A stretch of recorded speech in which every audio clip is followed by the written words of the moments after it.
Hey guys, it's been a very long and crazy week. We're gonna start off with Miss Marvel today, and we'll move on to Kenobi, Umbrella Academy, a little bit of Resident Evil. We've got some boys, and this week I watched the movie The Black Phone as well. So we got a lot to get through. So to start off with, uh, this week, Miss Marvel. I kind of went a little viral on, well, no, okay, viral is an extreme word. I got some attention on Twitter this past week over a thread I did based on the the ratings of Miss Marvel. The views basically. I'll pull up the thread. I'll pull up the thread and make it easy. Okay, basically Miss Marvel had about 775K US views in the opening 5 days. In comparison to this, WandaVision got 1.6 million. Hawkeye got 1.5 million. I think I think uh the Loki got 2.5 million. Here you go. Loki got 2.5 million.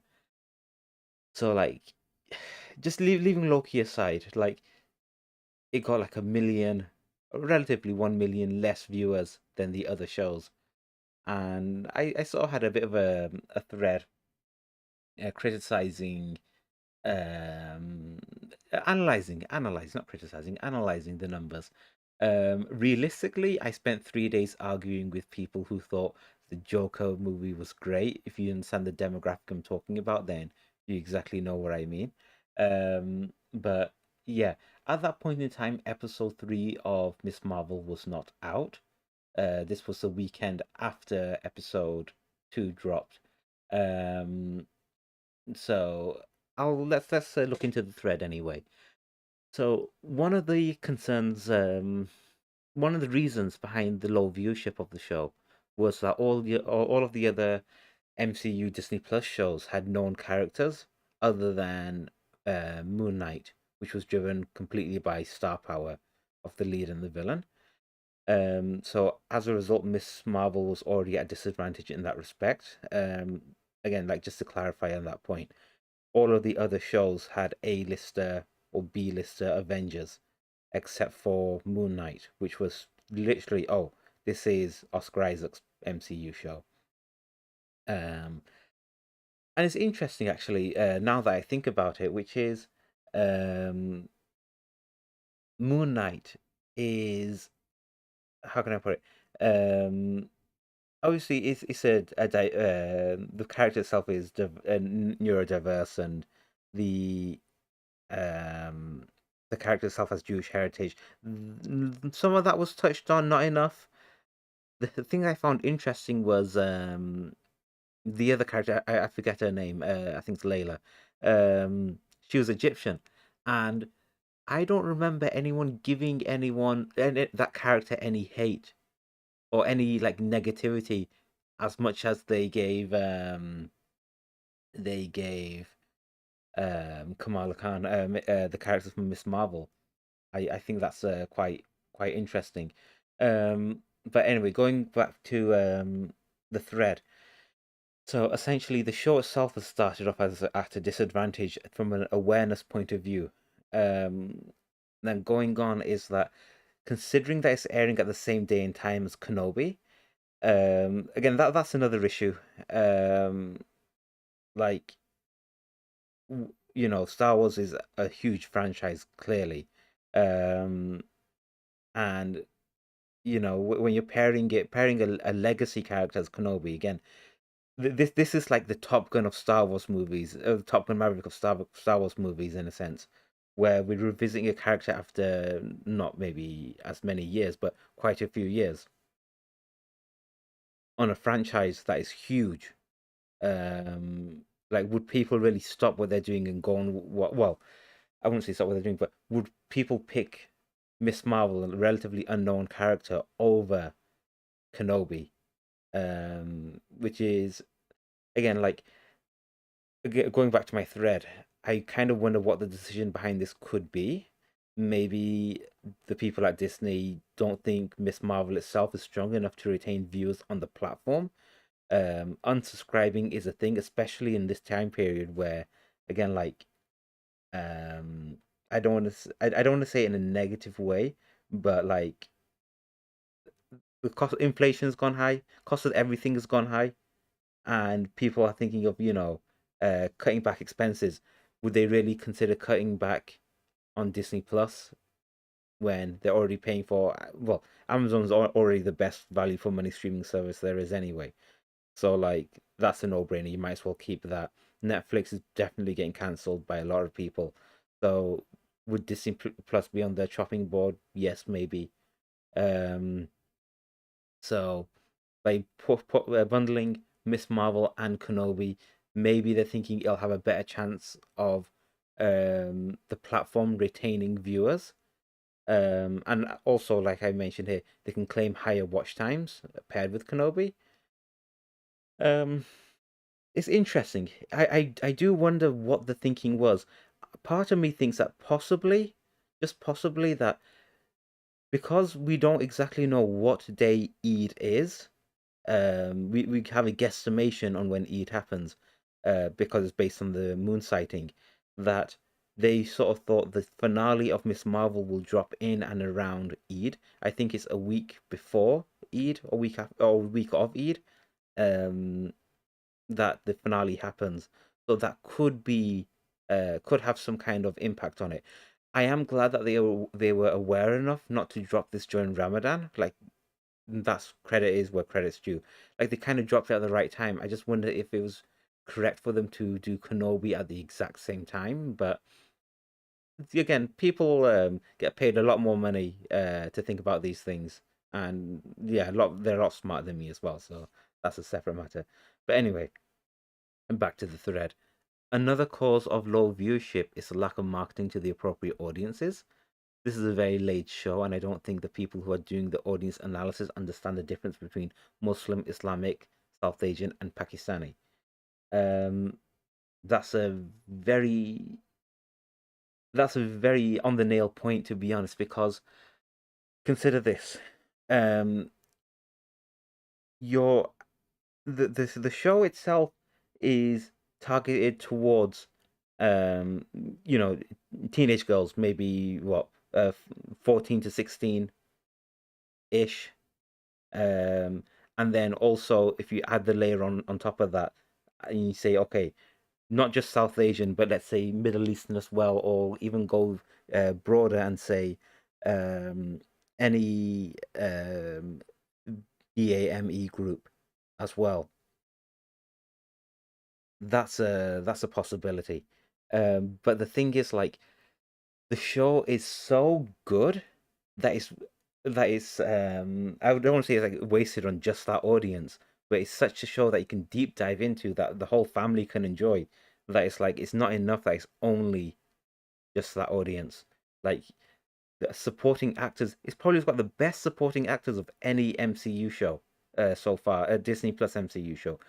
Agents of Shield is an MCU show, by the way. Just like yeah, but anyway, um, it's got a very good supporting cast, and I'll go into more detail later on the supporting cast. But going back to this exact tweet, which is the nuanced differences between Muslim, Islamic, South Asian, and Pakistani. Now, for them to target a Muslim audience, they it's difficult because like where categorically where would you find as a um as a American marketing agent. Let's talk Britain. Let's talk British actually. Okay, if the marketing side of Disney Plus Britain, where exactly would they target their marketing for Muslim people? Where would they target their marketing for Islamic people? In terms of South Asian and Pakistani, yeah, okay, you can do South Asian billboards and buses going through South Asian area. This is print media, okay, but in terms of television, like okay, would they be able to go onto the South Asian TV channels, mostly their news channels, like there's Hum TV, which is a drama channel? Will they really market their show on there on a channel where people have to subscribe to a streaming service to watch? Like, it's difficult. It's difficult for them for like. Sorry, I'm getting like I'm not frustrated, but like excited in a sense as well. Like, how can you turn around and get this done? It's difficult because, for example, okay, if you wanted to, let's say, we target like a Hispanic audience, there's like Hispanic radio stations and that kind of stuff. In terms of South Asian, like in the UK, what do you have? Asian Sound Radio and Sunrise Radio. Like, and after that viewership, how many actually even listen to radio? Like, this is where like social media marketing comes in, online marketing, because it's so refined that you can turn around and say, well, we can just flood people's feeds with trailers for Miss Marvel, and depending on the demographic you're targeting, you can um change the ad set. So like for, let's say, like guys in their 20s and 30s, they can send like um short clips of the brother's plot point, or for like the parents, you can send the parents the little clips from the parents, like the South Asian Hulk, Desi Hulk, Pakistani Hulk. That was such a good idea. And like, I know when it dropped on Twitter, people were like, "What the hell is this show?" But like, you don't understand. Like, the Bill Bixby Incredible Hulk show, the Lou Ferrigno one, that was such a popular show for South Asians because like he was a muscle man and he was green. Like, for Pakistanis, love that. And yeah, like that hit on such a level because even going back to like the 80s and the 90s, like that show was televised in Pakistan and stuff, along with the Star Trek original series as well. So that was something that to cause some kind of nostalgia with the audience. But like, yeah, like how can they sort of resolve this, fix this issue? Is it influencer marketing? Is it like I said, going through social media? There's a huge gap here in how to target. Even myself, I do marketing and stuff. Even myself, I'm sort of scratching my head thinking, well, without spending like crazy money, because like with the other characters, the Avengers characters, like you can say, oh, this is a Loki show, and automatically people got like 15 odd years of Loki or 10 years of Loki, thinking, oh, great, they're gonna go and watch the show. Even WandaVision was probably I found way better than Loki anyway, but even that as a show um had the internet in a vice grip that I enjoyed. All the memes were great, and hell, you know what? That's another thing. I didn't mention this in my thread here, but there were hardly any memes for this show. You compare it to even Hawkeye. This I think maybe I've seen three memes after what, three, a better part of 3 weeks now, almost four a month.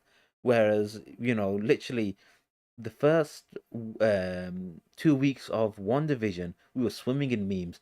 Even in the first week of Loki.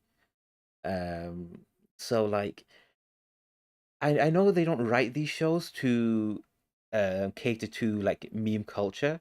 They should somewhat, a little bit. They should have that in the strategy somewhere, at least in the first two episodes.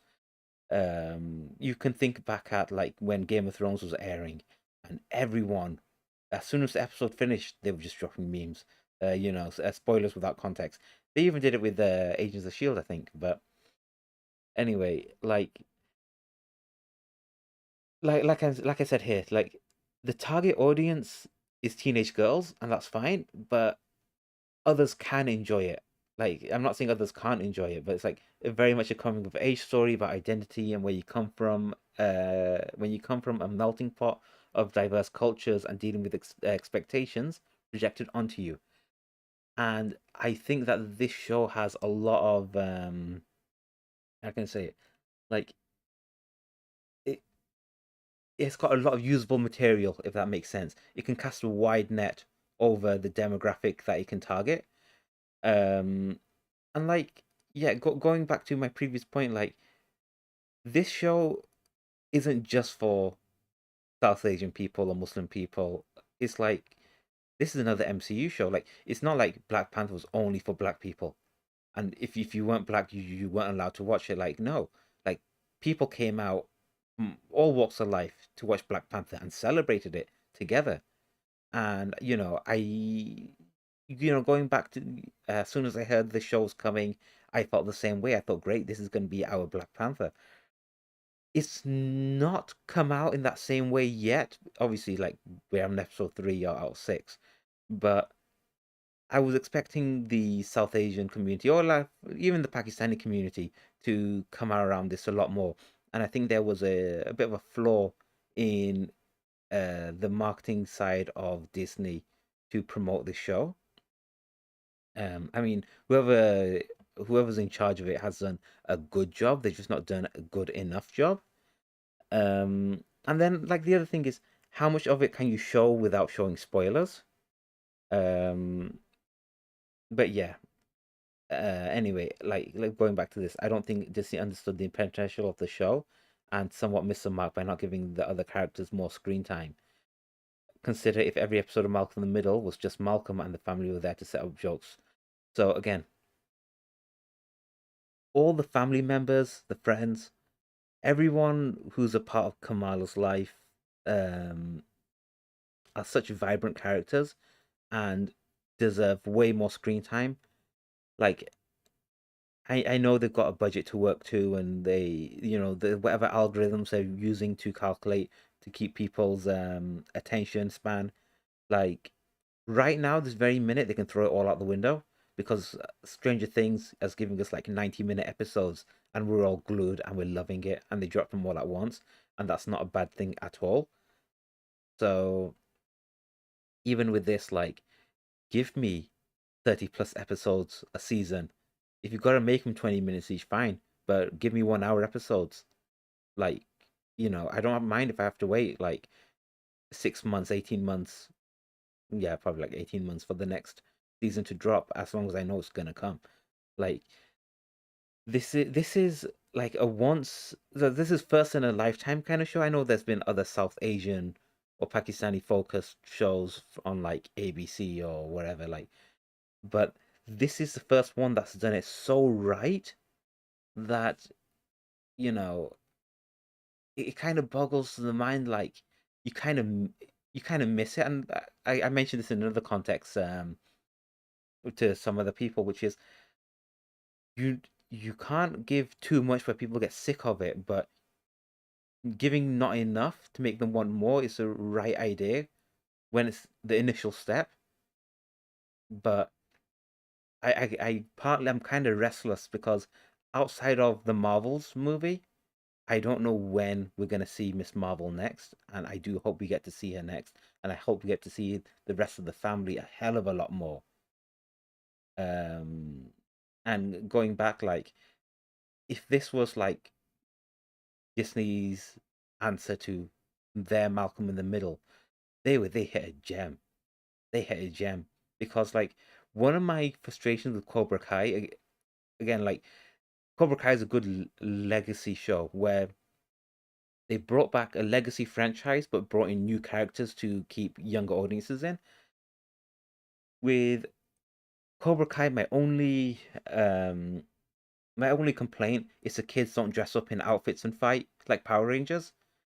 Um, this show, this show, they can do that. Even if they turn around and spin off the Young Avengers into like a bit of a TV miniseries. Let's even say like Cobra Kai, for example, where you got the Speed and Wiccan from WandaVision and Patriot and all the young kids that they're showing in these MCU shows. Get them all together in a show. Make it young, make it cool, like Runaways, like Cloak and Dagger. and yeah, you've got yourself a show on show in your hands. I don't think they'll do that.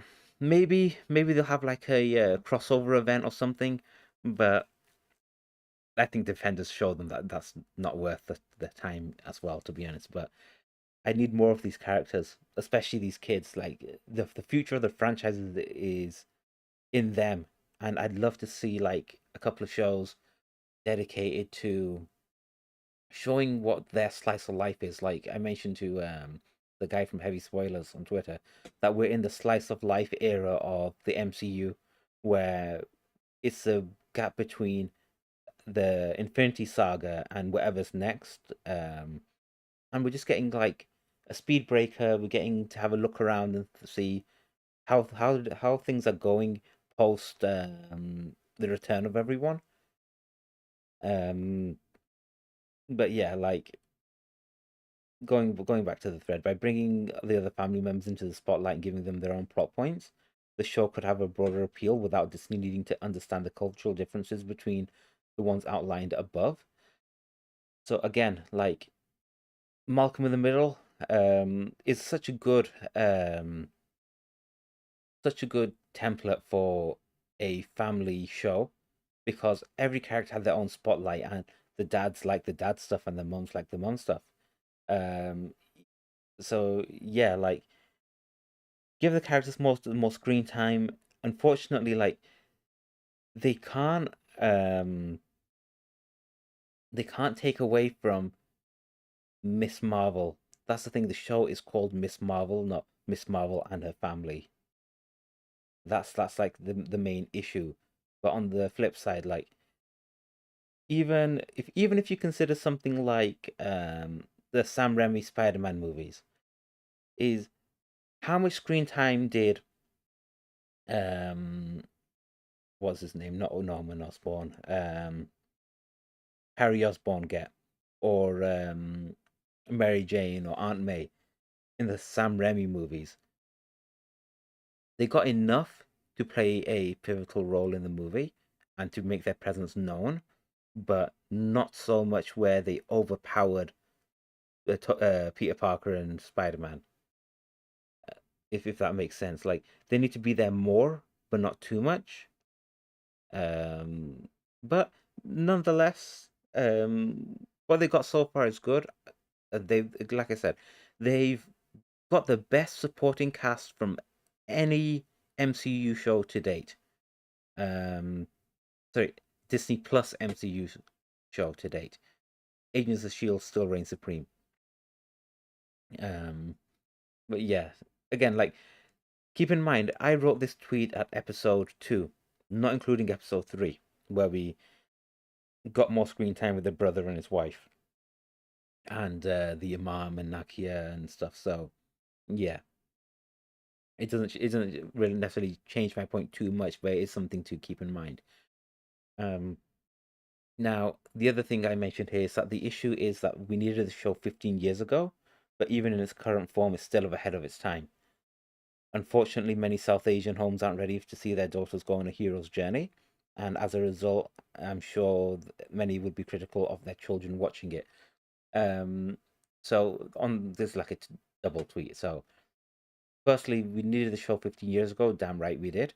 Like, for some of you who were around in the early 2000s, you understand the political tension that was going on then, and we could have really done with a certain voice speaking up, saying, actually, um, these are some misconceptions that that are going on right now, and we're going to tackle them without going without challenging them head on. Again, there's a difference between something being Islamic and something being Muslim. This is not an Islamic TV show. It's not here as a medium to preach to people. This here is a medium to show what Muslim culture is like. And that's something that a lot of people don't understand, because the two are the same. Because there's a difference between Jewish culture and Christian culture. But the thing is that because both of the faiths walk hand in hand together, in terms of in like Western media, then there's not much difference to be seen there. When you look at it in the sense of mixing in Muslim culture is seen as the others because we're not necessarily seen as blonde hair, blue eyed, white, white skinned people or Caucasian skinned people. So yeah, we needed the show 15 years ago, but like I said, it's ahead of its time in the sense that there are some migrant South Asian homes, and I was corrected by this by someone who kindly tweeted. They said that by South Asian, if you include Hindu or Indian households, that's quite different, and I agree with them. I wasn't thinking that deeply. I was more thinking Pakistani and maybe Bengali households, but even as a um, first or second generation migrant family watching this, and you're seeing, your daughter running around with boys and stuff like that. That freaks out quite a lot of parents, regardless of religion or race and stuff. Especially if you come from like a third world country. So that's the thing. Like when they see that aspect of things, and then they see like certain aspects of how can I say, like Western society kind of like freaks people out from third world countries in a sense. Not all people, but there is a certain demographic that does. And again, like unfortunately, certain certain traditional households, they're not ready to see their daughters challenge challenge society in a certain way. And Miss Marvel is one of those shows that will challenge society in a certain way. And it's part and parcel with the character. And it's something that I generally like about the character, which is you can be you, authentically you, without having to water yourself down in any way. And I do think we're getting to that point in the show very soon. Um, but yeah, like the other mishandling of not understanding the audience is dividing its appeal. Personally, I like the show. I like how the show is Muslim without being Islamic. But I do know people who criticize it for not being an Islamic education medium. I like that it doesn't bombard you with Islamic lectures. This is a very important point because you have to understand that the relationship that a certain country has with Muslims and Islam is very shaky. Unfortunately, again, when it comes to South Asian or Muslim representation, sorry, when it comes to Muslim representation or South Asian representation, a large majority of the characters have always been a butt of the jokes. You think, for example, in terms of South Asian, Apu, or from The Simpsons, or Raj from Big Bang Theory.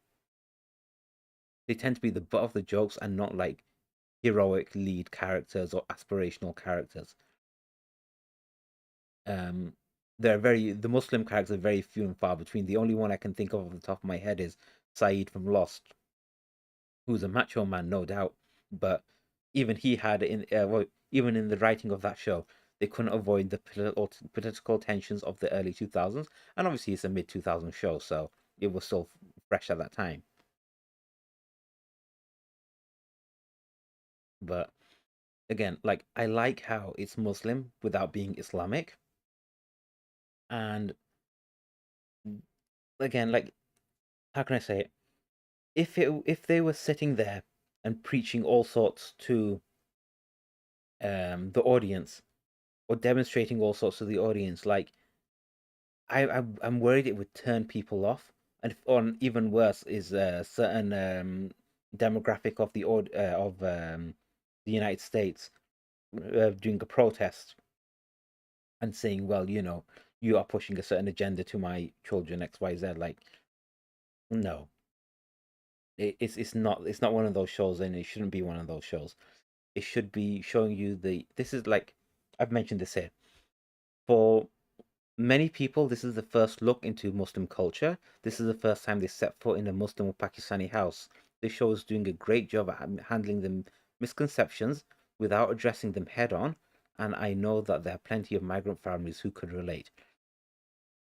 Here's the important part.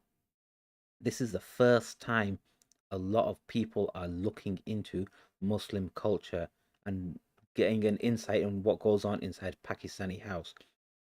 Us Punjabi people, we love calling people over and sharing food and distributing food to people, having going out and eating. Um, our food is specifically made for that. The kebabs and samosas, they are finger food. They're great to share and distribute. So, like, but the thing is, because it's different, people are hesitant. They don't know what it is, what's going on, and obviously, it smells different. That's the important thing, because our way of cooking is somewhat different anyway. But yeah, regardless, this show's somewhat watered down, but regardless, like American Muslims and British Muslims are wildly different anyway. But it shows what life is like for them, and for an outsider looking in, They'll see things that they can relate to, but never understood that we related to those things as well. And on the flip side, they'll see the reverse of that. One thing in the first episode, I think it was when Kamala's friend, I can't remember, Bruno, that's his name. Bruno goes, "Oh, why don't you just tell your mom that you're gonna go, or that you're an adult now, you can go," something like that. And I was like, wow. I had a flashback to like when I was like 14 or 16, and other kids at school saying, "Oh, just tell your mom you're gonna do it, and she can't stop you because you're grown up now." And I was like, "Yeah, you don't know that in our culture, the people from the culture will know anyway what I'm gonna say." But yeah, you get it. Like, uh, yeah, they're gonna take us Pakistan. I'll leave it at that. Um, but yeah, it's nice. It's a good show. I enjoy it. Like, this isn't a criticism on the show. It's a criticism on the outreach that's been the lack of marketing. Lack of marketing. Yeah. Now, ultimately, this show could do with fleshing out the other characters, bring those characters into the marketing of the show, especially on the medium like social media where targeting can be refined so well. I don't think they mentioned the free trial in the trailer. That's a valid point. Um, that's a very valid point. In fairness to them, I don't think they mentioned it on the Kenobi trailers either. But in regards to connecting to the rest of the MCU, it wouldn't have hurt to bring in some shots of Captain Marvel in the trailer, or showing Kamala's perspective of people coming back from the snap. Like, imagine like I can say it, like, okay, on one thing is like Kamala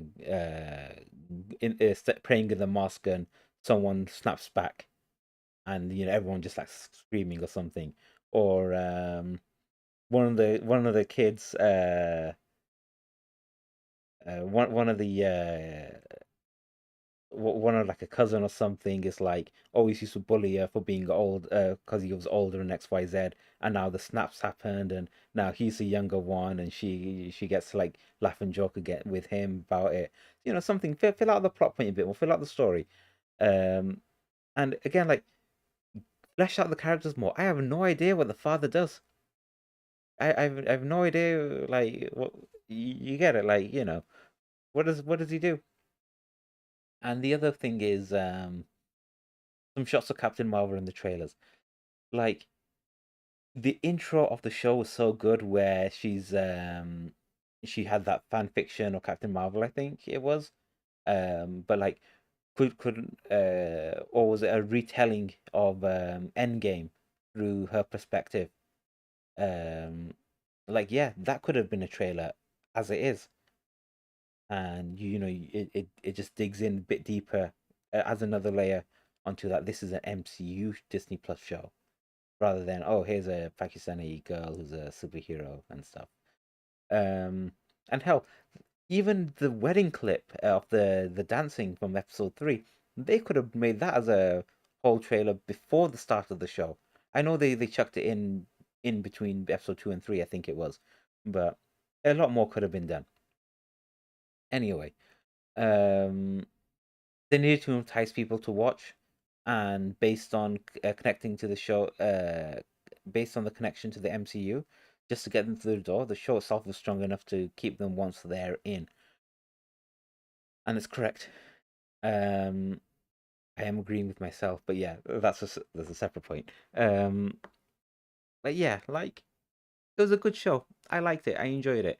I did argue with certain supremacists of a certain race. I'll leave it at that. I got a lot. It's not a lot of hate in a sense, but like I wrote this without reading it. I just saw, oh, they're talking about Miss Marvel's low viewership. Let me just drop my thread down below, and I said, plenty of reasons that it's not done well. From Disney not understanding the target audience to missteps in marketing and not taking the time to flesh out other characters to give it a broader appeal. And this brother here, I assume it's a brother, the Tinseltown mayor. Where do you get not understanding the target audience from? According to the tweet, you're responding to the target audience is watching it more than they have the other shows. Let's just see this. Higher rates of young viewers than other shows. Yeah, he is correct. But I did say that. Have you read my tweet? How much of the population is Black, Hispanic, or Asian? And out of that number, only 775K watched the show. I'm just analyzing where Disney went wrong, which is not surprising as they rarely miss a beat, especially with the MCU. And yeah, like obviously the person has a point that yeah, the target audience is watching the show, which is younger viewers of BAME ethnic groups. But on the flip side, it shouldn't just be them. Categorically, should not just be them. All the people who tuned in, you're telling me that only 700K plus people watched that watched WandaVision. 1 million people that watched WandaVision, because if you look at this here, 1.6 million. You're telling me 1 million of that was um, not an BAME ethnic group? They were Caucasians, Caucasian people. I don't know. I don't think that's sticking with the wall. I generally think that it's a matter of awareness. Um, I genuinely do, that the whole Pakistani thing wasn't raised, but mind you, they don't want to alienate. They don't want to alienate a certain audience to attract another. You see, I understand. I wholeheartedly understand that Disney's in a very difficult spot, but there's a way to market a show to a certain audience without the other audience knowing, if that makes sense. Um, Again, social media marketing is such a good way of doing it. Um, they could have went crazy on TikTok. Hell, I tell you what, they should have reached out to the comic bros and stuff. There's plenty of South Asian comic people they could have reached out to, or even South Asian influencers to raise awareness of the show. But it is what it is. It is what it is. But going back to Miss Marvel, ultimately, um, episode 3 specifically was good. The best episode so far. First of all, the 10 rings that you see, and the Kree arm. That's definitely a Kree arm. And also most importantly, that lady lists out all sorts of things that they've been called, but never once drops inhuman. Like, no. I was waiting, like, she's gonna say it now. She's gonna say it now. She's gonna say it now. And she go, oh no, wait, Jin. I'm like, damn. No, she's an inhuman. She's an inhuman. That bracelet better be holding Terrigen crystals in there. It better be holding Terrigen crystals. But yeah. Anyway, the wedding scene was awesome. Give me the damn MCU Bollywood movie already. That dance scene was better than the one Eternals. And shout out to the kid in the Hulk camise as well. That was awesome. I want one. I want a Hulk camise. I think we're beginning to see the character have a balance between um, being Miss Marvel and Kamala. It reminds me of like Spider-Man 2, where the hero's life is causing, where the hero life is causing a strain on Parker's personal life. Episode 4 is going to drop soon, so we'll see how that goes. Normally, episode 4 tends to be the best one on the D plus shows. So yeah, um, I'm liking the show. Of course, I am not wholeheartedly the target audience, but mostly the target audience. Um, so I do hope we get more, a lot more, in the future. We need 6 seasons and a movie, and I'm not talking about 6 8 episode seasons. I'm talking about 6 30 episode seasons and a couple of movies. Um, she is wholeheartedly the future of the MCU, more so than Peter Parker. We're gonna see this character grow into the leader of the Avengers one day. One day. Um, but yeah. Um, moving on to Kenobi. Wow, such a powerful episode. Such a powerful end to the season. Hopefully, the first season of 3. Um, totally makes you want to watch A New Hope again. Like, yeah, I'd love to see season 2 of Kenobi where Darth Maul returns and there's Qui-Gon guiding Kenobi and maybe Yoda makes an appearance too. That'd be super cool. The whole stuff with like, um, where Kenobi scars Anakin's face after like cutting the lightsaber through the mask, and Kenobi's like Anakin, and Vader's like Anakin's gone. Vader, he was consumed by Vader, or I consumed him, and he's his eyes are blue. His eyes are blue. It's Anakin reassuring Kenobi that like, hey, it's not a you thing, bro. It's a me thing. And then later on, his eye changes back to glowing orange. So yeah, so cool, so much awesome.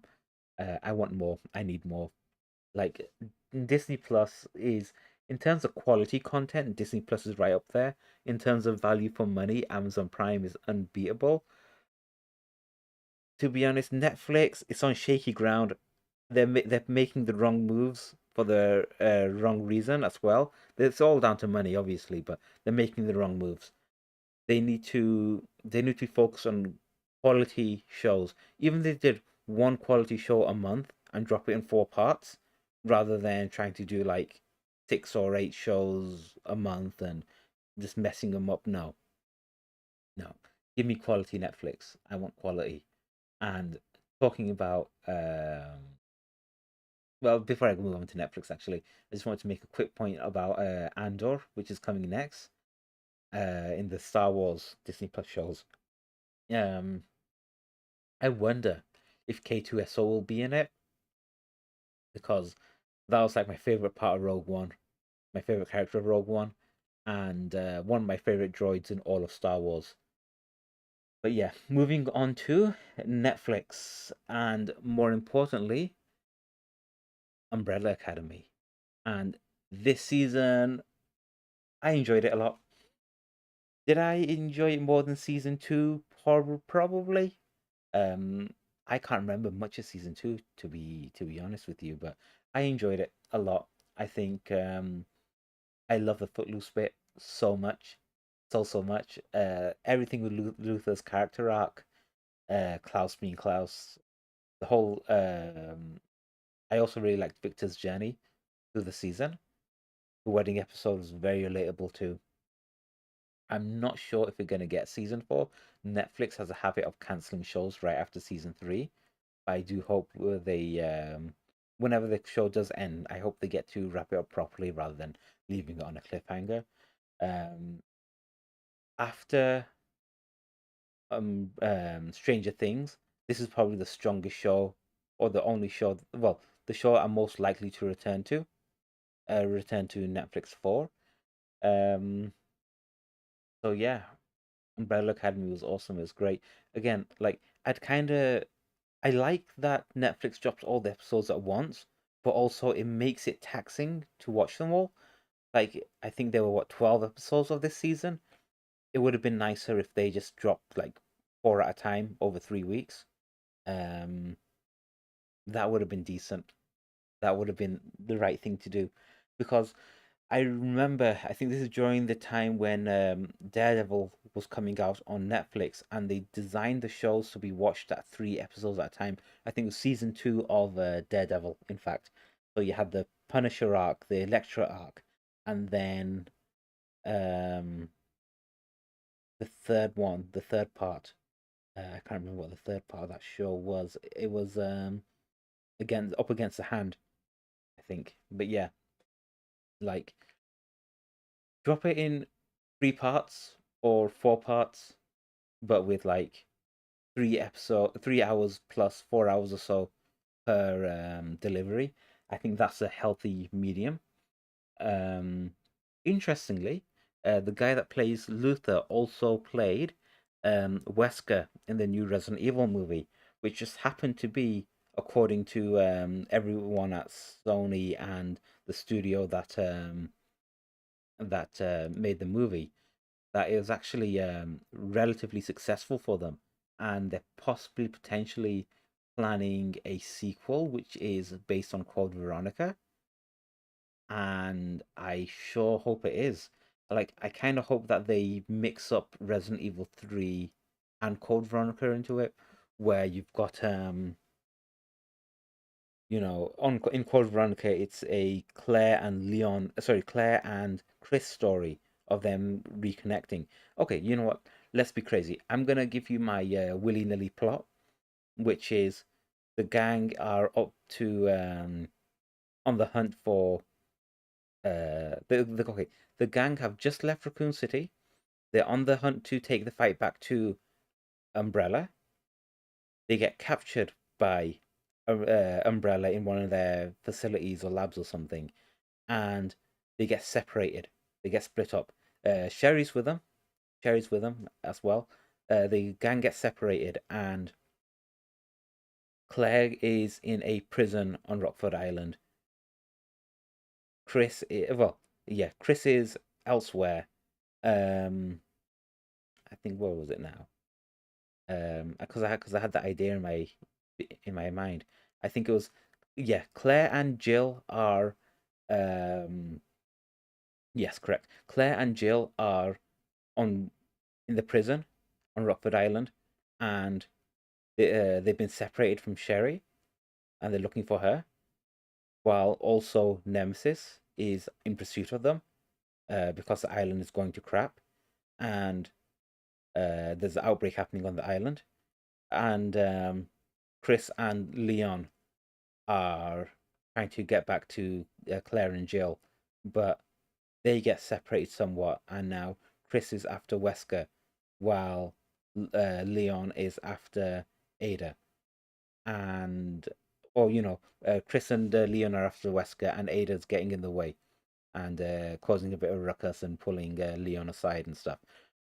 And yeah, that'd be interesting. It'd be even more interesting if actually Sherry herself was kidnapped, and the gang are looking for her, and they get captured by Umbrella, and then they're separated off, and there's Nemesis in the mix, and because I'm very sure in Survivor, I can't remember if they showed it in Code Veronica, but in Survivor, the island was the same Rockford Island, and they showed like the little suburb city, sorry, the city area, so that'd be interesting to see. Like, okay, well, they can't do it in Raccoon City, but they can do it in Rockford Island.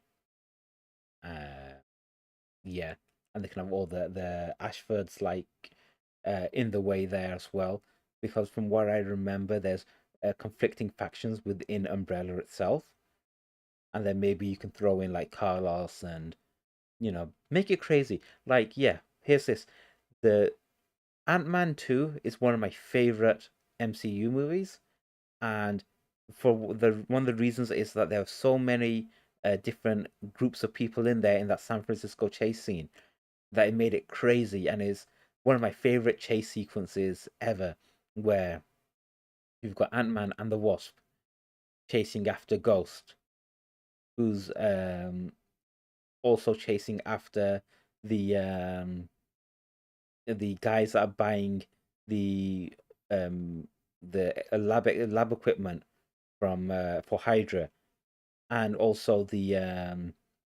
uh, Michael Pena and Ti as well, um ex-con guys, right? And then they got the police as well, Jimmy Woo, the FBI guys chasing them. Like it's all like a huge melting pot of rat race. What the hell is going on? And like, yeah, that's a good movie. Actually, Rat Race is a good example of a movie where that's a similar situation. Give me the Rat Race of Resident Evil. That'd be hilarious. Like these movies don't have to be good. They just have to exist, and they have to be a bit schlocky. Like Resident Evil was a franchise based on a B, like very average-ish books. Don't come after me, Resident Evil fan community, and one of you guys. But like, it's meant to be a B movie. It's meant to be schlocky. Give me schlocky.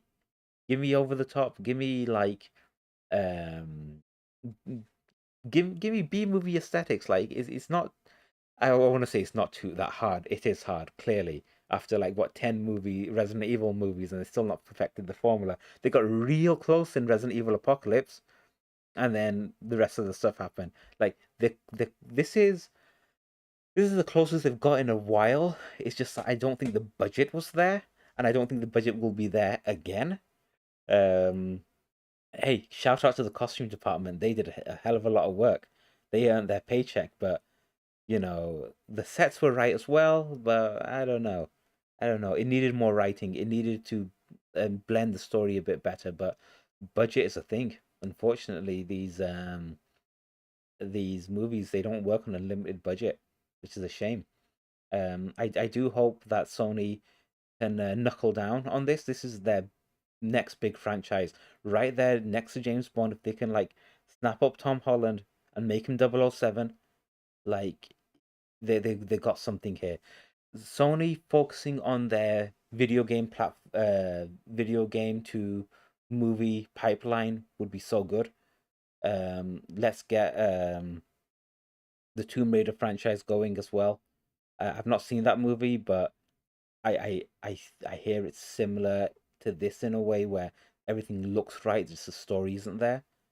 Um, but yeah, like I'm championing Tom Holland right now to be the next 007. I sure hope he is. Because he'd be badass 007. And like yeah, like do what I actually Sony did this actually. They turned around and got Chris Hemsworth and Tessa Thompson from Thor Ragnarok to do the new Men in Black, and like it wasn't necessarily a good movie, it just wasn't a bad movie, but they had that chemistry there. Just to do the same thing again with Tom Holland and Zendaya, and get them in a 007 movie. Um, it doesn't even need to be the young James Bond. Just make it James Bond flat. Like James Bond no longer needs to be a franchise aimed towards 50-year-old guys. Like, let's bring some fresh energy into this thing. Let's target like the Gen Z and beyond. Um, Even like the millennials will turn out to it if it's good enough. Um, and there are ways to do this. Um, how is it that things like Fast and Furious and Mission Impossible have made way better way better spy movies than James Bond has done since Pierce Brosnan. No disrespect to Daniel Craig, but I always all the Bond movies except for Casino Royale merge into one. I've not even seen the latest one, No Time to Die. But regardless, there's a major malfunction in the writing and the plot points for Bond, and it needs a refresh. Is in dire need of a refresh.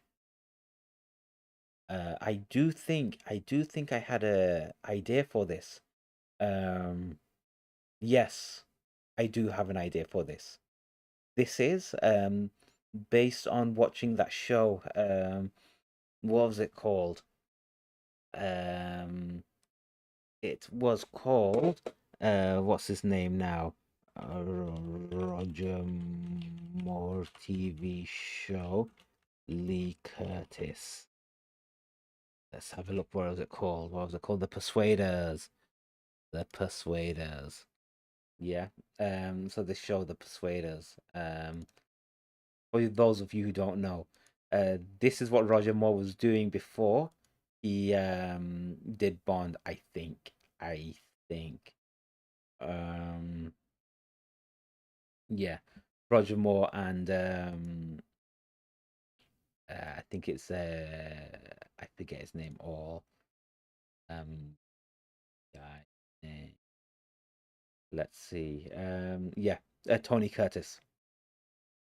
So essentially, what it was is, from what I understood, I only watched like maybe 6 episodes of it, but I enjoyed the hell out of it. Roger Moore was, let me find a nice big picture. Roger Moore was the like a I'm trying to find a better way to say it. Like he was a rich guy. He was a rich guy, like, or something, and he had the car and the looks and the suits. And Lee Curtis was just like his American detective friend or something, and they just went around and solved crimes. And the thing is, like, Roger Moore was the refined, the stiff upper lip British man who would slide in a smart joke.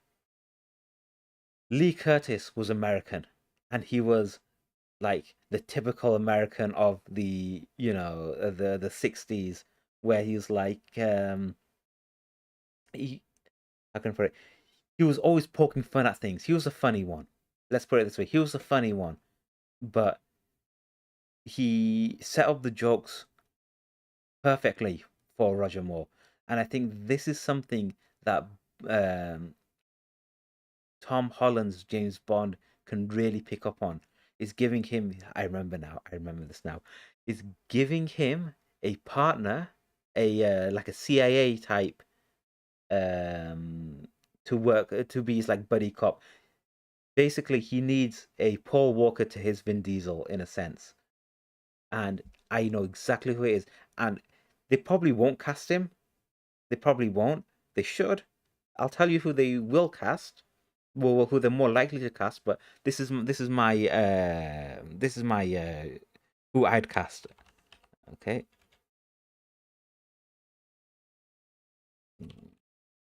All right. Here he is. Here he is. Here he is. Here he is. Here he is. Here he is.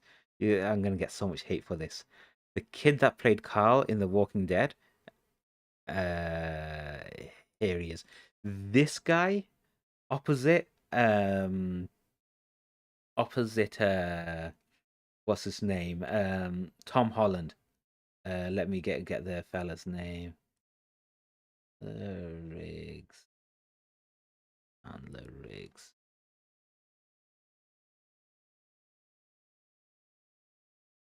Handler Riggs. Now this kid playing alongside Tom Holland as his like CIA buddy um would be so good. So good. Um and yeah, then they just solve like international spy mysteries together. And if you work hard, if you plan it out as a 3 part movie over, let's say, 6 years or so, that's a reasonable amount of time. Is You can see, for example, him and Holland working together in the first movie, and Zendaya playing a spy from a separate organization, and they can't understand which organization, or she's a double agent or something. And then the second movie, where an altercation happens, and now um, Riggs and Holland are on opposing sides, and then a third movie where all three of the people get back together. Like, you can make it work. There's something there, or even better, you can just go straight for the Mission Impossible Fast and Furious thing is, and make an ensemble cast, and give Holland a team around him.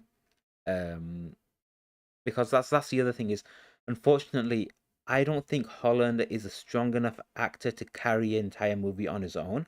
I think if you look at something like Homecoming, um, his sidekicks were there to help balance out the story. This Chandler Riggs is his guy in the chair. It's his Ned.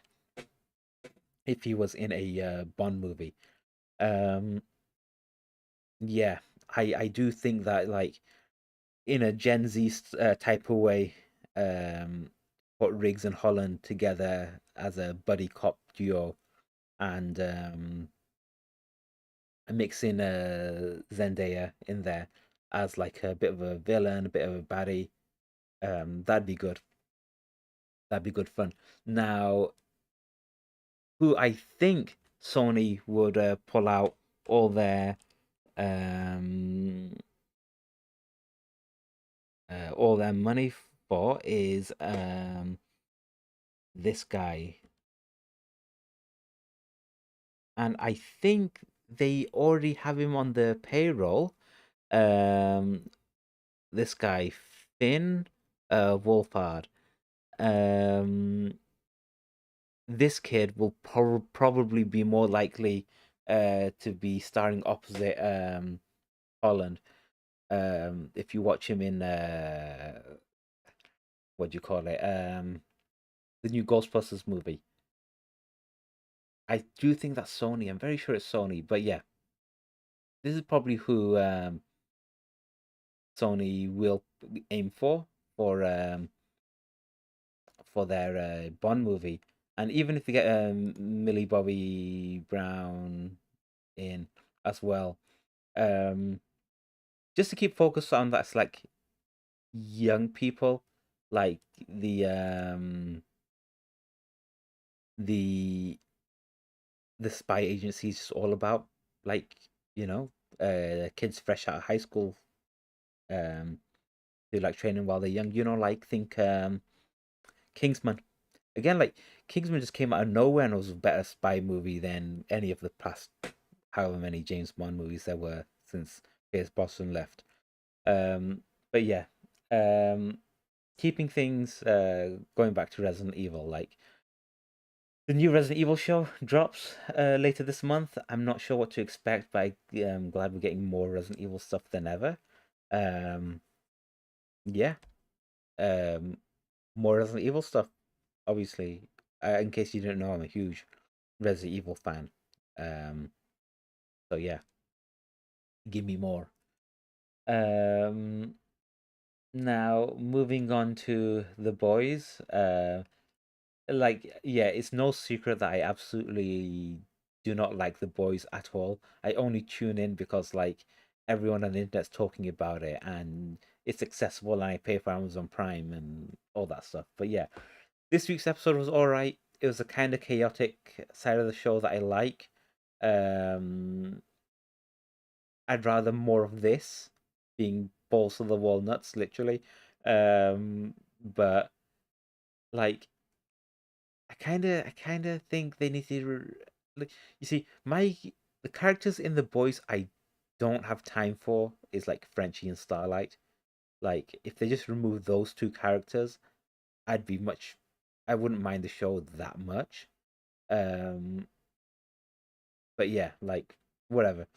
The boys is literally the boys. Like, either you like it or you don't. I like it when it makes fun of the audience, but, like, other than that, most of the stuff that I get up to is a bit meh, yuck. But I'm not here to talk about shows I don't like, if that makes sense.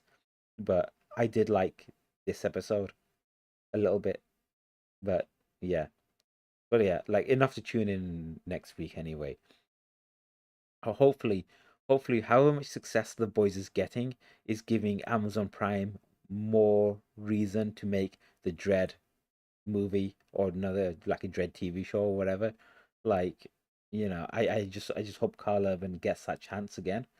But yeah, like Amazon can afford it as well. Like, yeah, like that. I don't know how many millions are checking out the Lord of the Rings show. That looks god awful, but yeah, it looks awful because the orcs and the stuff look awful. Not that they're pushing like women warrior characters. I got no issue with that. But yeah. Anyway, this week I watched The Black Phone. Um, this is an awesome movie. It could have been a TV show. It could have been a TV show if you go watch the movie. I won't give you any spoilers.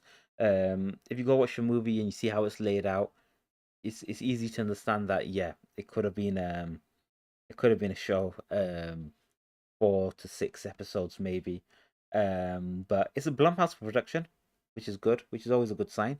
And yeah, like Ethan Hawke was so sinister in it. He's so terrifying.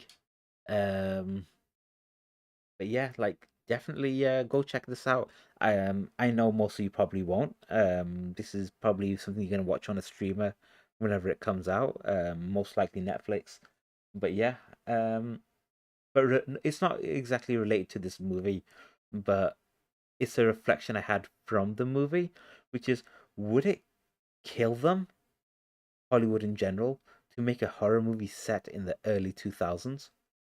Like, honestly, like, in terms of a pop culture period, like, give me people with MySpace. I think I mentioned this last week as well, to be honest. But give me people with MySpace hair and weird looking Nokia phones and motor razors and just before the Beats era and everything.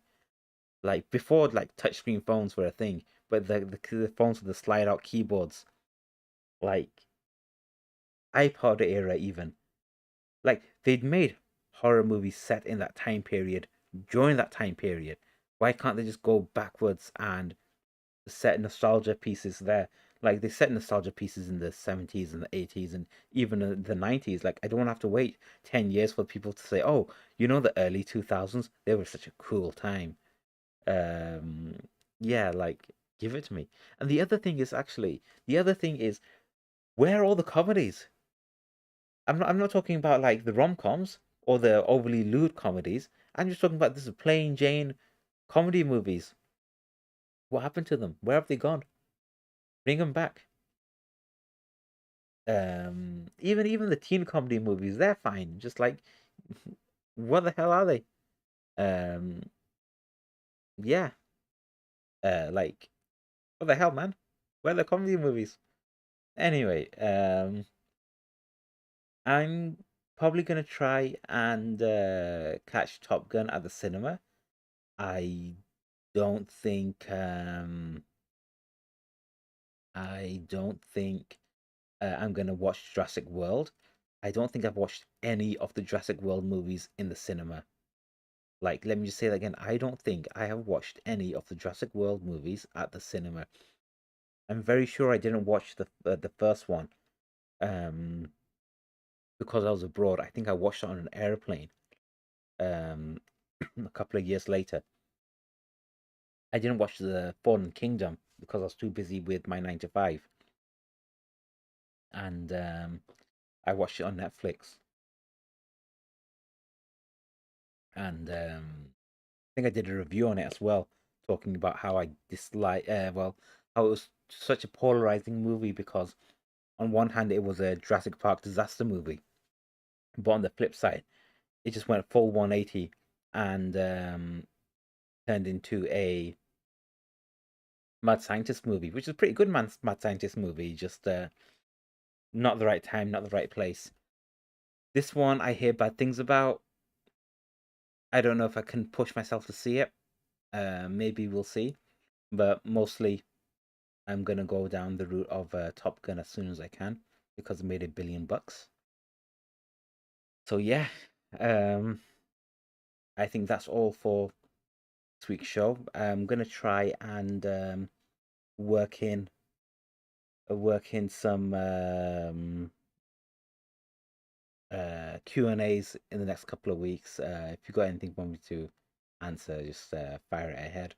The other thing, I need to find like a reasonable godly hour to do this because this is an ungodly hour. It's literally just hit what 3 a.m. for me. But unfortunately, like this time of the day, this time of the night is the only time of night where I get to myself. Um, but yeah, cool. Um, yeah, awesome. I will see you guys